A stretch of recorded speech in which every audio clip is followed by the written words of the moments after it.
بسم اللہ الرحمن الرحیم۔ السلام علیکم ورحمۃ اللہ وبرکاتہ۔ امید کرتی ہوں تمام دیکھنے والے اللہ پاک کی فضل و کرم سے خیریت سے ہوں گے۔ آج کی ہماری کہانی، ہمارا قصہ جو ہے وہ ہے ایک شہزادہ جو کہ بدصورت تھا اور اس کے دوسرے بھائی بہت خوبصورت تھے اور اس کا باپ اس کو پسند نہیں کرتا تھا، اور اس نے کس طرح سے اپنی ذہانت کو استعمال کرتے ہوئے اپنے باپ کا دل جیتا اور کیسے اپنے بھائیوں کو شکست دی۔ تو ویڈیو کو شروع کرنے سے پہلے میں آپ سے گزارش کروں گی کہ اگر آپ نے ابھی تک ہمارے چینل کو سبسکرائب نہیں کیا، سبسکرائب کر لیں، شکریہ۔ ایک واقعہ ہے کہ ایک شہزادہ جو کہ کافی بدصورت تھا اور اس کا قد بھی بہت چھوٹا تھا۔ اس کے دوسرے بھائی انتہائی خوبصورت اور اچھے ڈیل ڈول کے تھے۔ ایک بار بادشاہ نے بدصورت شہزادے کی طرف ذلت اور نفرت کی نظر سے دیکھا۔ شہزادے نے اپنی ذہانت سے باپ کی نگاہ کو تاڑ لیا اور باپ سے کہا، اے ابا جان، سمجھدار چھوٹا لمبے بیوقوف سے اچھا ہے۔ ضروری نہیں کہ جو چیز دیکھنے میں بڑی ہے وہ قیمت میں بھی زیادہ ہو۔ دیکھیں، ہاتھی کتنا بڑا ہوتا ہے مگر حرام سمجھا جاتا ہے، جبکہ اس کے مقابلے ایک بکری کا بچہ کتنا چھوٹا ہوتا ہے اور اس کا گوشت حلال ہوتا ہے۔ مزید اس نے کہا کہ ساری دنیا کے پہاڑوں کے مقابلے میں طور بہت چھوٹا ہے، لیکن خدا کے نزدیک اس کی عزت اور مرتبہ سب سے زیادہ ہے، کیونکہ اس پہ حضرت موسیٰ علیہ السلام نے اللہ تعالیٰ کا نور دیکھا تھا۔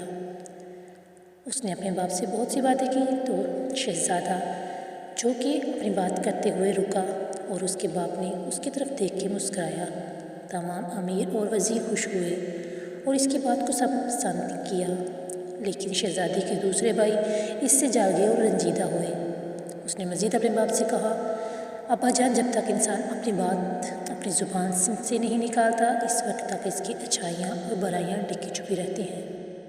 اسی زمانے میں بادشاہ کو ایک زبردست دشمن کا سامنا کرنا پڑا۔ جب دونوں طرف کی فوجیں آمنے سامنے آئیں اور لڑائی شروع کرنے کا ارادہ کیا تو سب سے پہلے جو شخص لڑنے کے لیے میدان میں نکلا وہی بدصورت شہزادہ تھا، اور اس نے پکار کر کہا، میں وہ آدمی نہیں ہوں کہ تم لڑائی کے دن میری پیٹھ دیکھ سکو۔ میں ایسا بہادر ہوں کہ تم میرا سر خاک اور خون میں لتڑا ہوا دیکھو گے، یعنی میں دشمن سے لڑتے لڑتے جان دے دوں گا مگر ہمت نہیں ہاروں گا۔ جو لوگ خواہ مخواہ لڑائی پر آمادہ ہوتے ہیں وہ اپنی خون سے خود کھیلتے ہیں، مفت جان گنواتے ہیں، اور جو لڑائی کے میدان میں بھاگ جاتے ہیں وہ پوری قوم اور پوری فوج کے خون سے کھیلتے ہیں۔ یہ کہہ کر شہزادے نے دشمن کی فوج پر بہت سخت حملہ کیا اور کئی بڑے بڑے بہادروں کو قتل کر دیا۔ جب باپ کے سامنے آیا تو ادب بجا لایا اور کہا، اے ابا جان، آپ نے میرے دبلے پتلے کمزور جسم کو ذلت کی نگاہ سے دیکھا اور ہرگز میرے ہنر کی قیمت کو نہ سمجھا۔ آپ کو معلوم ہونا چاہیے کہ پتلی کمر والا گھوڑا ہی لڑائی کے میدان میں کام آتا ہے، آرام اور آسائش میں پلا ہوا موٹا تازہ بیل کام نہیں آ سکتا۔ کہتے ہیں دشمن کی فوج بہت زیادہ تھی اور شہزادے کی طرف سپاہیوں کی تعداد کم تھی۔ کچھ نے بھاگنے کا ارادہ کیا تو شہزادے نے ان کو للکارا اور کہا، اے بہادروں، کوشش کرو اور دشمن کا مقابلہ کرو یا پھر عورتوں کی طرح لباس پہن لو۔ اس کی بات سن کر سپاہیوں کی ہمت بڑھ گئی اور سب دشمن کی فوج پر ٹوٹ پڑے اور اس کو مار بھگایا اور دشمن پر اس دن فتح حاصل کی۔ بادشاہ نے شہزادے کو پیار کیا اور اپنی گود میں بٹھایا اور روز بروز اس کی محبت بڑھنے لگی اور اس کو اپنا ولی عہد بنایا۔ جب دوسرے بھائیوں کو یہ حال کا پتہ چلا تو وہ حسد کی آگ میں جلنے لگے اور ایک دن بدشکل شہزادے کے کھانے میں زہر ملا دیا۔ اس کی بہن نے کھڑکی سے دیکھ لیا اور شہزادے کو خبردار کرنے کے لیے کھڑکی کے دروازے زور سے بند کیے۔ شہزادہ اس کی بات سمجھ گیا کہ دال میں ضرور کچھ کالا ہے۔ شہزادے نے کھانا چھوڑا اور کہنے لگا، یہ نہیں ہو سکتا کہ ایک بے ہنر مند لوگ زندہ رہیں اور ہنر مند مر جائیں۔ اگر ہم دنیا ختم ہو جائے تب بھی کوئی شخص الو کے سائے میں آنا پسند نہیں کرے گا۔ باپ کو اس واقعہ کی اطلاع دی گئی تو اس نے شہزادے کے تمام بھائیوں کو بلایا اور اس کو مناسب سزا دی۔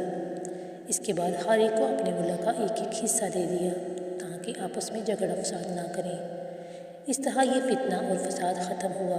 سچی بات یہ ہے، دو فقیر ایک کمبل اوڑھ کر آرام سے لیٹ سکتے ہیں، لیکن دو بادشاہ ایک ملک میں نہیں رہ سکتے۔ اللہ کا ایک بندہ آدھی روٹی کھا لیتا ہے اور آدھی دوسرے بھوکے شخص کو دے دیتا ہے، مگر ایک بادشاہ کا یہ حال ہوتا ہے، اگر دنیا کے بڑے حصے پر قبضہ کر لے تب بھی اس کو باقی دنیا پر قبضہ کرنے کی فکر سوار رہتی ہے۔ بدسود شہزادے نے اپنی شکل کو نہیں دیکھا بلکہ اپنی بہادری کے جوہر دکھا کر کیسے اپنے باپ کا دل جیت لیا اور اپنی خوبصورت بائیوں کو پیچھے چھوڑ دیا۔ اس طرح اس شہزادے نے پوری سلطنت پر قبضہ کیا اور اپنے بہت سے جوہر دکھائے، جس سے اس کے باپ کی شان میں زیادہ اضافہ ہوا اور اس نے اپنے بیٹے سے معافی مانگی کہ میں نے تمہیں کبھی دل سے پیار نہیں کیا۔ یہ ہماری چھوٹی سی ویڈیو تھی جو میں نے آپ کے ساتھ شیئر کی، ایک کہانی شیئر کی۔ امید کرتی ہوں آپ کو یہ پسند آئی ہوگی۔ پسند آئی ہے تو اس کو لائک کر دیں، چینل کو سبسکرائب